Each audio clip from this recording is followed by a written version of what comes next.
Donc ici, on se trouve dans le menu structure. Dans ce menu, on a accès au type de contenu. Si on sélectionne les types de contenu,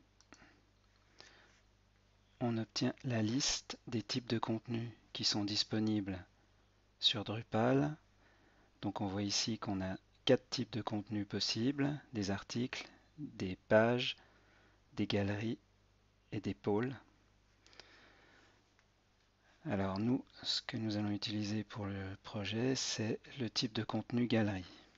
Donc on va éditer ce contenu pour l'adapter aux besoins du projet. Donc pour l'édition, on va avoir un certain nombre de paramètres de configuration. Déjà le nom qu'on va pouvoir donner, donc on peut changer le nom.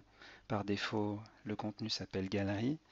Si on imaginait qu'on avait choisi comme thème les voitures, on pourrait renommer le type de contenu voiture.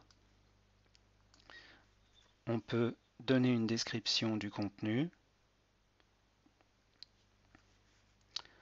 On peut ensuite donner un titre, une étiquette pour le champ titre du contenu. On peut définir si la prévisualisation est optionnelle, obligatoire ou désactivée. Donc la prévisualisation, c'est une fois qu'un utilisateur aura rempli le formulaire du contenu, il pourra le prévisualiser avant de l'enregistrer définitivement. On a un espace ici où on peut définir un ensemble d'explications pour les utilisateurs qui vont ajouter des contenus à partir de ce type de contenu, pour les aider et les guider pour savoir ce qu'ils doivent faire.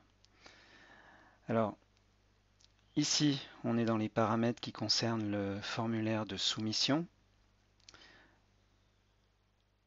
On a des paramètres qui concernent la publication.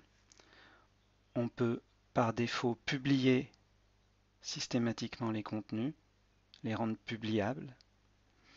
On peut les faire afficher sur la page d'accueil, ce qu'on essaye en général de faire. On peut coller les nouveaux contenus en haut des listes pour qu'ils apparaissent en première position. Et on peut aussi autoriser la création de révisions, c'est-à-dire que chaque fois que le contenu est modifié, on va conserver une trace des versions précédentes. On va ensuite avoir les settings de display, où là on peut simplement choisir si on veut avoir l'affichage du nom de l'auteur et de la date. Les settings de comment, donc là on a un peu plus de paramètres. On doit choisir principalement si on autorise open les commentaires pour le type de contenu ou si on les ferme, closed.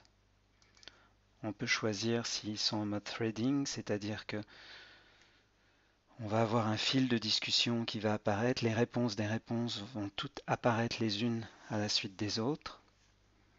On peut définir le nombre de commentaires qu'on veut par page. On peut autoriser ou pas les titres de commentaires. On peut choisir de voir le formulaire de réponse sur la même page que les commentaires. On peut autoriser ou pas la preview des commentaires, c'est-à-dire que quand un utilisateur soumet un commentaire, il va pouvoir prévisualiser son commentaire avant de l'enregistrer définitivement. On peut choisir l'ordre chronologique par lequel on trie les commentaires, le titre de la section des commentaires et le titre qu'on donne au lien qui va permettre de créer un nouveau commentaire. Donc tous ces éléments sont paramétrables à choix par l'administrateur de la plateforme. Et puis on a un dernier élément qui permet de construire un menu, mais celui-ci, on va le laisser de côté pour le moment. Donc ici, on va tout simplement donc enregistrer une fois qu'on a configuré, sauver le type de contenu de façon à ce que les modifications soient prises en compte. Et vous voyez que le nom du contenu a changé avec le nouveau nom que je viens de lui donner.